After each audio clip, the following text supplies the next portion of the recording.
அதுக்கு அடுத்தது முகம்மது ஃபாரூக் பட்டு மாங்காடு, பட்டு ஒரு பேரா இல்லை மாங்காடுக்கு பேரான்னு தெரியல. சரி, முகமது ஃபாரூக் மாங்காடு அவர் கேட்குறாரு, என்ன கேட்குறாருன்னு கேட்டால், மரணித்த என் சகோதரருக்காக திக்ரு செய்து அதன் நன்மை அவருக்கு கொடுக்கலாமா? என்னுடைய சகோதரர் மரணிச்சிட்டாரு, நான் என்ன செய்கிறேன், அவருக்கு நன்மை கிடைக்கணுங்கிறதுக்காக சுபஹானல்லா சுபஹானல்லா சுபஹானல்லான்னு ஒரு 100 தடவை சொல்லி, இறைவா இந்த 100 தடவை சுபஹானல்லா சொன்ன நன்மையை என்னுடைய அண்ணனுக்கு சேர்த்து வைப்பாயாக அல்லது தம்பிக்கு சேர்த்து வைப்பாயாக, இப்படி செய்யலாமான்னு கேட்குறாரு. அதாவது இறந்து போன தன்னுடைய சகோதரருக்காக, சகோதரன் கேட்குறாரு, யாருக்கு வேணாலும் வச்சுக்கிறங்க, இறந்து போன ஒருவருக்காக வேண்டி நம்ம திக்ர்கள் செய்து அந்த திக்ருடைய நன்மை அவருக்கு சேர்த்து வைக்கலாமா அப்படிங்கிறது தான் அடிப்படையான கேள்வி. இதில் ஒரு விஷயத்தை நல்லா அடிப்படையான விஷயத்தை விளங்கிக்கிறேன்னு, இஸ்லாம் மார்க்கத்தை பொறுத்த வரைக்கும் ஒருவருக்காக இன்னொருவர் அமல் செய்கிறதுங்கிற பேசிக் கிடையாது.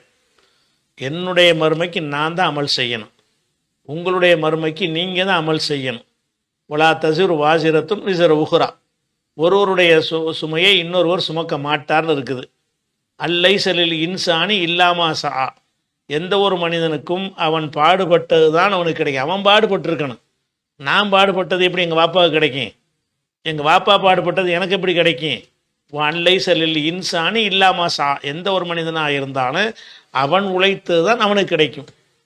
அதே மாதிரி தில்க உம்மத்துன் ஹதுஹலத், சென்று போன சமுதாயம் அவங்க, லஹாமா கசபத், அவங்க செஞ்ச நன்மை அவங்களுக்கு, வழக்கும் மா கசப்தும், நீங்கள் செஞ்ச நன்மை உங்களுக்கு. அப்போ முந்தி செஞ்சவங்க அவங்க செஞ்ச நன்மை உங்களுக்கு வராது, நீங்கள் செஞ்ச நன்மை அவங்களுக்கு வராது. அப்போ இஸ்லாமிய அடிப்படையில் எல்லா விதமான நல்லறங்களுமே உங்கள் சகோதரருக்கு அவர் விரும்பியிருந்தாருன்னா அவர் வாழும்போது அவர் செஞ்சுருக்கணும், அவர் செஞ்சது தான் அவருக்கு சேரும். இது பொதுவான ஒரு விதி. ஒருவருக்காக இன்னொருவர் அமல் செய்யக்கூடாது என்பது ஒரு பொதுவான ஒரு விதி. இந்த பொதுவான விதியின் பிரகாரம் எதுவுமே செய்யக்கூடாது. ஆனால் சிலதை விதிவிலக்கு பண்ணியிருக்கிறாங்க. பொதுவான விதி இப்படி இருந்தாலும் சில காரியங்கள் மட்டும் நீங்கள் என்ன செய்யலாம் அப்படின்னு விதிவிலக்கு பண்ணியிருக்கிறாங்க. யாருக்கு விதிவிலக்குன்னு சொன்னால், யார் இறந்து போயிருக்கிறாரோ அவருடைய கடன்களை அடைப்பதற்கு யார் பொறுப்பாளியாக இருக்கிறாரோ, ஒருத்தர் இறந்துட்டார்னு சொன்னால் அவர் கடனை யார் வாப்பா அடைப்பார், இல்லை மகன் அடைப்பார், அண்ணன் அடைப்பார், தம்பி அடைப்பார். அவருடைய கடனை அடைப்பதற்கு யார் பொறுப்பாளியாக இருப்பார்களோ அந்த மாதிரியான ஆளுக்கு என்ன செய்யலாம்னு கேட்டால், சில பல காரியங்களை செய்வதற்கு மார்க்கு அனுமதிச்சிருக்கிறது. அதில் முக்கியமான ஒரு காரணம் என்னென்னு கேட்டால், அடுத்த ஆளுக்கு செய்கிறது என்பது. உங்கள் சகோதரர் ஒரு ஆள்கிட்ட 1 லட்ச ரூபா கடன் வாங்கிட்டு மூத்தா போயிட்டார். இப்போ நீங்கள் அவருக்கு செய்கிற ஒரு நன்மை என்னன்னு கேட்டால், அவர் பட்ட கடனுக்கு அவர் அடைக்காம மூத்தா போயிட்டார்ல, இந்த கடன் கொடுத்தவர் என்ன செய்வார்னு மறுமையில் அவர் பிடிப்பார். உங்கள் சகோதரர் யாரோ ஒருத்தருக்கு கடன் வாங்கிட்டு மூத்தா போயிட்டார்னு வைங்க. அப்போ கடன் கொடுத்தவர் என்ன செய்வார், இறைவா இவர் என்கிட்ட 1 லட்ச ரூபா கடன் வாங்கினார், திருப்பி தரவில்லை, அதனால் எனக்கு நியாயம் வழங்குன்னு அவர் அல்லாட்ட வழக்கு தொடுப்பார். அல்லாஹ் என்ன செய்வான்னு கேட்டால், அங்கே காசு பணம்லாம் பயன் பெறாது, காசு பணம் இருக்காது. அப்போ அல்லாஹ் என்ன செய்வான்னு கேட்டால், இவருடைய அமல்களை எடுத்து அவருக்கு கொடுப்பான்ல. 1 லட்ச ரூபா தரணுமா, அந்த 1 லட்ச ரூபாய்க்கு போட்டு தொழுகையை வச்சுக்க, போட்டு நோன்பு வச்சுக்கன்னு சொல்லி அவர் செஞ்ச நன்மை இவருக்கு போயிடும். அல்ல இவர் நன்மையே இல்லாமல் இருந்தார்னு வைங்க, இவர் செஞ்ச தீமையத்துக்கு அவர் இதெல்லாம் வச்சிருவாங்கிற அளவுக்கு உள்ள ஒரு விஷயம். அதனால் கடன்கிறது, ஒரு ஆள் கடனாளியாக மூத்தா போயிட்டார்னு சொன்னால் அவருடைய வாரிசுகளாக இருக்கக்கூடிய அண்ணனோ தம்பியோ வாப்பாவோ மகனோ என்ன செய்யணும்னு கேட்டால், அதுக்கு 2 விதமாக உங்கள் பரிகாரம் காணணும். ஒன்று அல்லாஹ் வசதியை கொடுத்துருந்தான் என்று சொன்னால் அந்த கடனை இவங்க அடைக்கணும். இவங்க அடைச்சிட்டாங்கன்னா கேஸ் கொடுக்க மாட்டான்லவன், உங்கள் அண்ணன் தான் தரணும் அப்படின்னு வேணா சொல்லுவானா? நீங்கள் உங்கள் அண்ணன் கடை வாங்கிட்டு போயிட்டார், என்கிட்ட கடை வாங்கிட்டு போயிட்டாருன்னு வைங்க, நீங்கள் கொண்டா என்கிட்ட தர்றீங்க, அதெல்லாம் அவரை கொண்டா தர சொல்லணும்னா வந்த வரைக்கும் வாங்கிக்கிறோன்ல. அதனால் அந்த கடன் விஷயத்துக்கு யார் அடைச்சாங்கிறது முக்கியம் கிடையாது, கடன் அடைக்கப்பட்டுச்சாங்கிறது மட்டும்தான் முக்கியம். அதனால் இந்த விஷயத்துக்கு மார்க்கம் என்ன சொல்லுதுன்னு கேட்டால், அவங்களுடைய வாரிசுகள் என்ன செய்யணும்னு கேட்டால் கடனை அடைக்கணும். அப்போ இன்னும் சொல்லணும், வாரிசுகள் எந்த அளவுக்கு இருக்க வேண்டும் என்று கேட்டால், ஒரு ஜனாசாவை அடக்குவதற்கு கொண்டு வந்தாங்கன்னா ரசூலுல்லாஹ் கேட்பாங்களாம், இவருக்கு நான் தொழுவிக்கிறதா இருந்தால் இவர் கடனாளியாக இருக்கிறாரான்னு கேட்பாங்களாம். ஆமான்னு சொன்னாங்கன்னா சரி காம இருந்துட்டு போகிறாரு, அந்த கடனை அடைப்பதற்கு சொத்து ஏதாவது வச்சுட்டு போயிருக்கிறாரான்னு கேட்பாங்களாம். ஆமான்னு சொன்னால் அப்போ தொழுவிப்பாங்க, இந்த சொத்தை கொடுத்து கடன் அடைச்சிருங்கண்டு. அவர் கடன் தான் இருக்குது சொத்து இல்லைன்னு சொல்லிட்டாங்கன்னு சொன்னால் நான் தொழுவிக்க மாட்டேன், நீங்கள் யாராவது தொழுவிச்சிக்கிறங்க, என்னோட பாவ மன்னிப்பு தேட முடியாதுல்ல. மனிதனுடைய ஹக்கு சம்மந்தப்பட்டிருக்கிறது. கடன்கிறது மனிதனுடைய உரிமை. மனித உரிமை சம்மந்தப்பட்டிருக்கும் போது அந்த மனுஷன்தான் மன்னிக்கணும். அப்போ அந்த மாதிரி உங்கள்கிட்ட எல்லாம் வசதியை தந்திருந்தான் என்று சொன்னால் நீங்கள் என்ன செய்யுங்க, கடனை அடைங்க.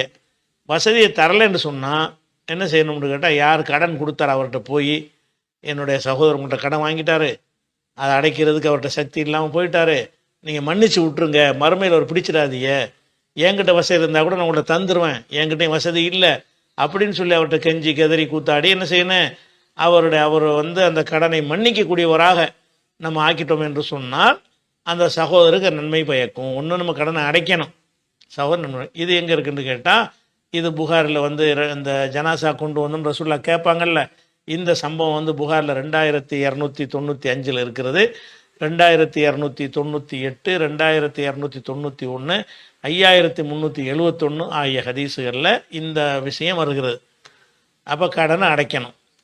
அது மாதிரி ஒருத்தர் இறந்துட்டாருன்னு சொன்னால், சில சொத்துக்கள் வச்சுருக்காருன்னு வைங்க, அந்த பாக பிரிவினைக்கு முன்னாடி கடனை தான் முதல் அடைக்கணும். ஒரு ஆள் 10 லட்ச ரூபா சொத்து விட்டு போயிருக்கிறாரு, 3 லட்ச ரூபா கடன் இருக்குன்னு சொன்னால் அந்த 7 லட்சத்தை தான் நீங்கள் பிரிக்கணும். 3 லட்சம் கடனை கொடுத்து பண்ணும். அவர் விட்டு சொன்ன செத்தில் இருந்து அவருடைய கடனை அடைக்கணுங்கிறது ஒன்று வருகிறது. இது 4வது அத்தியாயத்தில் 11வது வசனத்திலையும் 12வது வசனத்திலையும் அல்லாஹ் சொல்கிறான், மிம்பாதி வசியத்தின் யூசீன பிஹா அவுதைனின். அந்த இறந்து போனவர் பட்ட கடனையும் இறந்து போனவர் செய்த வசியத்தையும் நிறைவேற்றிய பிறகு நீங்கள் பங்கு பிரிக்கணும். சொத்துக்களை பங்கு பிரிக்கிறதா இருந்தால் அது செய்யணும்னு வருகிறது. அதனால் இறந்தவருக்காக வேண்டி அவருடைய கடனை நீங்கள் அடைக்கலாம். அது செய்ய வேண்டிய ஒரு கடமை. அடுத்து என்னென்னு கேட்டால், இறந்தவருக்காக வேண்டி நம்ம என்ன செய்யலாம்னா துவா செய்யலாம். நீங்கள் தஸ்பீஹ் பண்ணி அவருக்கு சேர்த்து வைக்கிறத விட்டுட்டு சும்மா துவா செய்யுங்க. அண்ணனுக்கு தம்பி துவா செய்யக்கூடாதுன்னு இருக்குது. யாரெல்லாம் எங்கள் அண்ணனை மன்னிச்சிரு, என் தம்பியை மன்னிச்சிரு, உங்களுக்கு சில பாவங்கள் அவர் செஞ்சு உங்களுக்கு தெரியும்னு சொன்னால் அதை சொல்லி காட்டியே கூட மன்னிக்க சொல்லலாம். இந்த அண்ணன் இந்த மாதிரி செஞ்சுக்கிட்டு இருந்தார், அவர் மன்னிப்பாயாக. ஷிர்க் இல்லாத விஷயங்களாக இருந்தால் என்ன செய்யலாம், அவருக்காக மன்னிப்பு கேட்கலாம். மன்னிப்பு கேட்கலாங்கிறதுக்கு என்ன ஆதாரம்னு மன்னிப்பு யார் வேண்டாலும் கேட்கலாம். உறவினராக இருக்கணும் அப்படின்லாம் அர்த்தம் கிடையாது. நண்பருக்காக கூட ஒரு நண்பர் கேட்கலாம். அது யாருக்காக கேட்கலாம். அந்த மன்னிப்பு கேட்குற விஷயத்தை பொறுத்த வரைக்கும் குர்ஆனில் 59வது அத்தியாயத்தில் 10வது வசனத்தில் வருகிறது, ஒல்லதீன ஜாவு மிம்பாதிஹிம், பின்னாடி வரக்கூடிய மக்கள் கூறுகிறார்கள், ரப்பனா ஃபிர் லனா, இறைவா எங்களை மன்னிப்பாயாக, ஒலி இஹ்வானி நல்லதீன சபக்கூனா பில் ஈமான், எங்களுக்கு முன்னாடி ஈமானோடு சென்று விட்டார்களே அவர்களை நீ மன்னிப்பாயாக என்று பின் வந்தவர்கள் துவா செய்ய வேண்டும். குர்ஆன் சொல்லுகிறது, பிந்தி வந்தவங்க முந்தி சென்றவர்களுக்காக துவா செய்யணும். எப்படி செய்யணும், இறைவா எங்களையும் மன்னிச்சிரு, அவங்களையும் மன்னிச்சிரு, எங்களையும் மன்னிப்பாயாக, எங்களுக்கு முன்னாடி மூத்தா போயிட்டாங்களே அவங்களே மன்னிப்பாயாகன்று எல்லாம் கேட்க சொல்வதில் இருந்து, இறந்தவருக்காக உயிரோடு உள்ளவர்கள் என்ன செய்யலாம், தஸ்பீ செஞ்சு பார்சல் பண்ணுறதை விட்டுட்டு நீங்கள் சும்மா நினைக்கும் போதெல்லாம் தௌபா மன்னிப்பு கேளுங்க அல்லாட்ட, இறைவா அவருடைய பாவத்தை மன்னிப்பாயாக, அந்த பாவத்தை இந்த பாவத்தை மன்னிப்பாயாகன்ட்டு தெரிஞ்சால் பாவத்தை சொல்லி மன்னிப்பு கேளுங்க. தெரியலைன்னா மனுஷன் பாவம் செய்யாமல் இருந்திருப்பான், யாரில் அவர் அறியாமலும் செய்த பாவங்கள் எல்லாம் நீ மன்னிப்பாயாகன்னு என்ன செய்யலாம், அவருக்காக வேண்டி நீங்கள் பாவ மன்னிப்பு கேட்கலாம். இது ஒரு விஷயத்தை செய்யலாம்னு இருக்கிறது. அதே மாதிரி ஒரு மனிதன் மரணித்த பிறகு அவனுக்கு எந்த ஒரு அமலும் போய் சேராது. 3 காரியத்தை தவிரங்கிறாங்க. அந்த 3 காரியம் என்னென்னு கேட்டால், வாழ்ந்த காலத்திலேயே ஒரு நிலையான தர்மத்தை ஒரு குளம் வெட்டிட்டு போய் இறந்து போயிட்டான், ஒரு மரத்தை நட்டு வச்சு இறந்துட்டான்னு சொன்னால் அந்த குளத்துலேயும் மரத்துலேயும் மக்கள் பயன்படுற காலம் வரைக்கும் அவருக்கு நன்மை போய் சேரும். அவர் செத்துருவார், அந்த நன்மை அவருக்கு போய் சேரும். இதுக்கு பேர் சதகத்துன் ஜாரியா, நிலையான தர்மம். அவனுக்கு மரணத்துக்கு பிறகு நன்மை தரும்ட்டாங்க. அது மாதிரி ஒரு நல்ல ஒரு மார்க்க விஷயத்தை என்ன செய்கிறார், 4 பேர் கற்றுக் கொடுத்துட்டு மூத்தா போயிட்டாரா, அதை அந்த 4 பேர் அமுல்படுத்துகிறாங்களா, அந்த நன்மை இவருக்கு கிடைக்கும். அந்த 4 பேர் இன்னும் 40 பேருக்கு சொல்லிக் கொடுக்குறாங்களா, அந்த 40 பேர் அமல்படுத்துகிறாங்களா, அந்த நன்மை இவருக்கு கிடைக்கும். இப்படி கேம நாள் வரைக்கும் இருந்தால் கேம நாள் வரைக்கும் கிடைக்கும். 2 விஷயம் ஆச்சு. 3வது என்னன்னு கேட்டால், வலதுன் சாலிஹுன் எது ஊலகு, அவனுக்கு துவா செய்யக்கூடிய சாலிகான பிள்ளையை விட்டுட்டு போனீங்கன்னா பிள்ளை தகப்பனுக்கு செய்கிற துவா ஏற்றுக்கொள்ளப்படும். பொதுவாக அனைவரும் துவா செய்யலாம்னு இருந்தாலும் தகப்பனுக்காக பிள்ளைகள் என்ன செய்யணும்னு கேட்டால், யா அல்லாஹ் எங்கள் வாப்பா மன்னிச்சிருவாயான்னு சொல்லி நீங்கள் அவருடைய சோக்கத்தை கொடுப்பாயா, என்னென்ன விரும்புகிறீங்களோ மறுமையில் நீங்கள் உங்களுக்காக என்னென்ன வேணும்னு அல்லாட்ட கேட்பீங்களோ அது எல்லாத்தையுமே உங்கள் தகப்பனாருக்கும் கேட்கலாம் என்கிற ஒரு விஷயத்தை ரசூலுல்லாஹ் சொல்லும்போது, இது முஸ்லீமில் வரக்கூடிய ஹதீஸில் வருகிறது. இது செய்யலாம்னு ஒன்று இருக்குது. இது இதெல்லாம் அடுத்தவருக்கு துவா செய்கிற விஷயம். அது மாத்திரம் இல்லாமல் ஒரு ஆளுக்கு வந்து என்ன இருக்குன்னு கேட்டால் அவர் வந்து தர்மம் மட்டும் செய்யலாம். ஏன் தர்மத்துக்கு பண்ணுற தர்மம் காசு சம்மந்தப்பட்டது தான். காசு சம்மந்தப்பட்டதாக இருக்கும்போது யாராவது மனுஷனுக்கு பயன்படுதா இல்லையா? பயன்படுச்சுன்னா அவன் அந்த மனுஷன் மனநிறைவு அடைகிறானா இல்லையா? அதனால மார்க்கம் என்ன சொல்லுதுன்னு கேட்டால், உங்களுடைய உங்கள் அண்ணனுக்கோ தம்பிக்கோ பெற்றோருக்கோ யாருக்கோ நீங்கள் நன்மை செய்ய நாடினீங்க என்று சொன்னால் அவர்களுக்காக வேண்டி நீங்கள் தர்மம் செய்யலாம். ஒரு நாளைக்கு ஒரு 100 ரூபா செலவழிச்சிட்டு யாரில் அந்த நன்மையை எங்கள் அண்ணனுக்கு சேர்த்து வைப்பாயாகன்னு தர்மம் செய்யலாம். தர்மம் செய்கிறதுக்கு என்ன ஆதாரம்னு கேட்டால், புகாரில் 1388வது ஹதீஸில் இருக்கிறது. ஒரு மனிதர் நபிகள் நாயகம் ஸல்லல்லாஹு அலைஹி வஸல்லம் அவங்கள்ட்ட வந்து என்ன செய்கிறாருன்னு கேட்டால், என்னுடைய தாயார் வந்து திடீரென்று மரணித்து விட்டார், அவர் ஏதோ தர்மம் செய்ய அவர் உசுரோடு இருந்திருப்பாரே, ஆனால் தர்மம் செய்யும்படி பேசியிருப்பார்னு நான் நினைக்கிறேன். இருந்தாலும் இப்போ அல்லஹா அஜ்ருன், அவருக்கு கூலி கிடைக்குமா? இந்த சத்தக்து அன்ஹா, அவருக்கு நான் தர்மம் செய்தால் அவருக்கு கூலி கிடைக்குமான்னு மகங்கார் வந்து கேட்குறார் ரசூல்லாட்ட. இப்போ ரசூல்லா சொல்கிறாங்க நாம் கிடைக்கும் அப்படிங்கிறாங்க. அதனால் என்ன செய்யலான்னு கேட்டால், இது புகாரில் 1388. அது மாத்திரம் இல்லாமல் 2756, 2760, 1388, 2762, 2770 ஆகிய ஹதீஸுகளில் என்ன இருக்குன்னு கேட்டால், இப்போ அந்த இறந்தவருக்கு தர்மம் செய்யலாம், பிள்ளைகள் பெற்றோருக்கு தர்மம் செய்யலாம். அது மாதிரி கடன்பட்டவர்கள் யாரெல்லாம் அவருடைய கடன் அடைக்க கடமைப்பட்டிருக்கிறீர்களோ, அண்ணன் என்ன செய்யலாம்? தம்பிக்காக தர்மம் செய்யலாம், தம்பி அண்ணனுக்கு செய்யலாம், மகனுக்காக வாப்பா செய்யலாம், வாப்பாக்காக மகன் செய்யலாம். அந்த மாதிரி யாருடைய கடனை அடைக்க நீங்கள் கடமைப்பட்டிருக்கிறீர்களோ அவங்க ஒருத்தர் சுமை ஒருத்தர் சுமக்காவிட்டாலும் இதுக்கு மட்டும் விதிவிலக்கு. இது என்ன செய்யலாம்? தர்மம் செய்யலாம். ஒரு விஷயமாச்சு. அதே மாதிரி என்ன இருக்குன்னு கேட்டால், உங்களுடைய அண்ணனோ தம்பியோ யாருடைய கடனை அடைக்க நீங்கள் கடன்பட்டிருக்கிறீர்களோ அப்படிப்பட்ட ஒரு உறவினர் வந்து ஹஜ்ஜு கடமையாக இருந்து செய்யாமல் மூத்தா போயிட்டார்.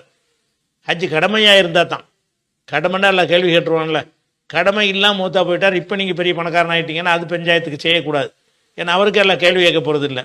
உங்கள் தகப்பனாருக்கு ஹஜ்ஜு கடமையாக இருந்துச்சு, நல்ல வசதியாக இருந்தார், திரகாத்திரமாக இருந்தார், அந்த ஹஜ்ஜு செய்யாமல் மூத்தா போயிட்டார். இப்போ நீங்கள் என்ன செய்கிறீங்க? வாப்பாட்டெல்லாம் கேள்வி கேட்பானே என்பதற்காக வேண்டி அந்த ஹஜ்ஜி மட்டும் செய்யலான்னு வருது. அதில் காசு சம்மந்தப்படுற விஷயங்களுக்கு இப்படி மார்க் என்ன செய்கிறது? அது ஒரு சலுகை தர்ற மாதிரி தெரிகிறது.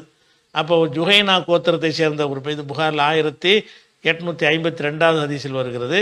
ஜுஹைனா கோத்திரத்தை சேர்ந்த ஒரு பெண்மணி நபிகள் நாயகம் ஸல்லல்லாஹு அலைஹி வஸல்லம் உங்கள்கிட்ட வந்து என்ன செய்கிறாங்கன்னா, இன்ன உம்மி நதரத் அன் தஹுஜ்ஜ, எனது தாயார் வந்து ஹஜ்ஜு செய்வதாக நேர்ச்சி செய்து விட்டு பலம் தஹுஜ்ஜ ஹத்தா மாத்தத், ஹஜ்ஜு செய்யாமலே மரணித்து விட்டார், நான் என்ன செய்கிறது? அப்போ அஹுஜ்ஜு அன்ஹா, அவர் சார்பாக நான் ஹஜ்ஜு செய்யலாமான்னு மகள் வந்து தாய்க்கு ஹஜ்ஜு செய்யலாமான்னு வந்து கேட்குறாங்க. அப்போ ரசூலுல்லாஹ் சொல்கிறாங்க, நாம் ஆமாம் செய்யலாம், ஹுஜ்ஜி அன்ஹா, உன் தாயாருக்காக நீ ஹஜ்ஜி செய்ன்னு சொல்லிட்டு, அராய்த்தி லவ்கான் அலா உம்மிக்கு தெய்னுன், உன்னுடைய தாய்க்கு வந்து ஏதாவது உலகத்தில் கடன் பட்டிருந்தாரையானால் குன்தி காலிஹி, நீ தானே வந்து அதை காலியத்தன், நீ தானே அதை நிறைவேற்றுவாய், நீ தானே கடனை செலுத்துவ, அல்லாஹ்வுடைய கடன் நிறைவேற்றுங்கிறாங்க. அப்போ அந்த ஹஜ்ஜு செய்வதாக நேர்ச்சி செஞ்சுருந்தார்னு சொன்னால் நேர்ச்சியை நிறைவேற்றணும். அப்போ நேர்ச்சியை நிறைவேற்றாமல் தாயார் மூத்தா போயிட்டாங்களா, மகன் என்ன செய்யலாம்? மகனோ மகளோ வந்து அந்த ஹஜ்ஜை நிறைவேற்றலாம், நேர்ச்சியை. அதே மாதிரி வந்து இது புகாரில் 6699 ஹதீஸ்லையும் இருக்கிறது. அதே மாதிரி வந்து ஒரு கடமையான நோன்பு விட்டுட்டு மூத்தா போயிட்டார்னு வைங்க. ஒரு ஆள் இந்த அண்ணன் பாப்பா இருந்தார், ரமலான் மாதத்தில் ஒரு 5 நோன்பு விட்டார், உங்களுக்கு தெரிகிறது. அவருக்காக வேண்டி நம்ம நோன்பு வைக்கலாமன்னா வைக்கலாம். இதெல்லாம் விதிவிலக்கு. ஒருத்தர் சுமை ஒருத்தர் சுமக்க மாட்டார்ன்றாலே இந்த ஹஜ்ஜிக்கு தனியாக ஆதாரம் வந்துருச்சு, அது விதிவிலக்கு ஆக்கிக்கிறணும். நோன்புக்கு ஆதாரம் வந்துருச்சு. நோன்புக்கு எப்படி ஆதாரம் வருதுன்னா, புகாரில் 1952வது ஹதீஸில் வருகிறது. ஆயிஷா நாய் அறிவிக்கிறாங்க, மம்மாத்த வாழைஹி சியாமுன் சாமான்ஹு வலியுஹு, யாருக்கு நோன்பு கடமையாக இருக்கும் நிலையில் மரணித்து விடுகிறாரோ அவருடைய வழி பொறுப்பாளர் அவர் சார்பாக வந்து நோன்பை வைப்பார். இது புகாரில் 1952லையும் இருக்கிறது, 1953லையும் இருக்கிறது. இதெல்லாம் என்ன இருக்குதுன்னு கேட்டால் இறந்தவருக்காக செய்யக்கூடிய ஒரு விஷயம். அதே நேரத்தில் வந்து ஹஜ்ஜிக்கே வந்து கடமையைத்தான் சொல்கிறாங்க. சுன்னத்தான ஹஜ்ஜி நஃபிலான ஹஜ்ஜிலாம் நீங்கள் செய்யக்கூடாது. அப்படி இருக்கும் பொழுது தஸ்பீக் இதுக்கெல்லாம் கேட்க போகிறான் நாங்கள் வாப்பாவை, உங்கள் அண்ணன் அல்லா கேள்வி கேட்க போகிறான், ஏன் தஸ்பீ செய்யலை? அப்போ எதுக்கு அல்லா கேள்வி கேட்பானோ அதுக்கு தான் ரசூலுல்லாஹ் சொல்கிறாங்க. அதுலேயும் கூட நோன்பு சொல்கிறாங்க, ஹஜ்ஜை சொல்கிறாங்க, தொழுகையை சொல்லலை. தொழுகை அவர் தான் தொழுது ஆகணும். அவர் நேரத்தை தவற விட்டால் ஹயாத்தோடு இருக்கும்போது கூட அவரே தொழ முடியாது. தொழுகை வந்து நேரம் குறிக்கப்பட்ட கடமை இருக்குல்ல, அதனால் தொழுகையை வந்து ஒரு ஆளுக்காக ஒரு ஆள் செய்ய முடியாதுங்கிறது தனி சட்டம். அது அல்லாமல் நீங்கள் செய்கிறதா இருந்தால் கடமையான நோன்பு, கடமையான ஹஜ்ஜி, தான தர்மங்கள், கடன், இந்த விஷயங்களை நீங்கள் என்ன செய்யலாம், இறந்தவருக்காக செய்யலாம்னு இருக்குது. அதே நேரத்தில் வந்து ஒரு ஒரு ஹதீஸ் என்ன, அந்த யாசின் ஓதி தர்மம் செய்து சேர்த்து வைப்பாங்கல்ல, அந்த கருத்து உடையவங்க ஒரு ஹதீஸ் இருக்குன்னு சொல்லுவாங்க. அபுதாவுதில் வருது, இக்ரவு யாசின் அலா மூத்தாக்கும், உங்களை மரணித்தவருக்கு நீங்கள் யாசினை ஓதுங்க அப்படின்னு ஒரு ஹதீஸ் இருக்கிறது. இந்த ஹதீஸில் வந்து அறிவிக்கக்கூடிய ஆளில் வந்து அபு உஸ்மான் என்பவர் அறிவிக்கிறார். யார் வழியை அறிவிக்கிறார்னா அவர் தகப்பனார் வழியை அறிவிக்கிறார். இந்த அபு உஸ்மான்டா யார் என்பதற்கு எந்த ரெக்கார்டும் இல்லை, அவர் தகப்பனார் யார் என்பதற்கும் எந்த ரெக்கார்டும் இல்லை. அப்போ இந்த ரெண்டு பேரும் நம்பகமானவர்கள் என்பதுக்கு ஒரு ஆதாரம் இல்லாத காரணத்தினால, அறியப்படாதவர்கள் வழியாக வர்ற ஹதீஸாக இருக்கிறதுனால இந்த யாசின் ஓதுறதுக்கு வந்து எந்த ஒரு ஆத்தண்டிக்கான ஒரு செய்தியும் இல்லை. அதை வந்து பார்த்துக்கிறணும். அதே மாதிரி வந்து இறந்தவருக்கு நன்மை சேர்ப்பதற்காக வேண்டிய தலைமாட்டில் உட்காந்துக்கிட்டு அல்ஹம்து சூரா ஓதுறது, கால் மாட்டில் உட்காந்துக்கிட்டு பக்கரா ஓதுறது, இப்படிங்கிற ஒரு பழக்கம் சில பேர்கிட்ட இருக்கிறது. இதை செய்யலாமான்னு கேட்டால், இது பற்றிய ஒரு ஹதீஸு தபுரானியுடைய கபீர் என்கிற நூலில் வருகிறது. அதில் என்ன வருதுன்னு கேட்டால், ஜனாசா அடக்கி முடிஞ்சோடனே வள்ளி எக்கரோ இந்த ராசிஹிபி ஃபாத்திஹத்தில் கிதாப், தலைமாட்டில் உட்காந்துக்கிட்டு அல்ஹம்து சூரா ஓதுங்க, இந்த ரிஜிலேஹி பி ஹாத்திமத்தில் பக்கரா, பக்கராவுடைய கடைசி வசனங்களை வந்து கால் மாட்டில் உட்காந்து ஓதுங்க, ஃபி கபரி, அவருடைய கபரில் போய் ஓதுங்க அப்படின்ற ஒரு ஹதீஸை வைத்துக்கொண்டு அடக்க ஸ்தலத்தில் உட்காந்து என்ன செய்கிறாங்க, அல்ஹம்து சூராவையும் பக்கராவுடைய கடைசி வசனங்களையும் ஓதுகிற ஒரு வழக்கம் இருக்கிறது. அதுக்கு தபுரானியுடைய கபீரில் ஒரு ஹதீஸ் இருக்கிறது. இந்த ஹதீஸை பொறுத்த வரைக்கும் இது அறிவிக்கிற ஆள் யாருன்னு கேட்டால் அய்யூப் இப்னு நஹீக் என்பவர் அறிவிக்கிறார். இவர் ஒரு பலவீனமான ஒரு ஆள். இவர் சொன்னதாக அறிவிக்கிற ஆள் யாருன்னு கேட்டால் யஹ்யா பின் அப்துல்லா அல் பாபலத்திங்கிற ஒருத்தர் அறிவிக்கிறார். இவரும் பலவீனமான ஆள். ரெண்டு பலவீனமான ஆட்கள் வழியாகத்தான் இந்த செய்தி வருகிறது. அதனால் இந்த குர்ஆன் ஓதுறது, தஸ்பீஹ், அதெல்லாம் எதுக்குமே ஆதாரம் கிடையாது. இறந்தவருக்கு அவருடைய கடன் அடைங்க, அவர் நோன்பு கடமையாக விட்டுட்டு போனால் நோன்பு வைங்க, அவருடைய ஹஜ்ஜு கடமையாக இருந்து செய்யாமல் போயிருந்தார்னு சொன்னால் அதை செய்யுங்க, தான தர்மங்கள் விரும்பிய அளவுக்கு செய்யுங்க, அவ்வளவுதான் செய்யணுமே தவிர திக்ரு தஸ்பீஹெல்லாம் செய்கிறதுக்கு ஒரு ஆதாரம் கிடையாது.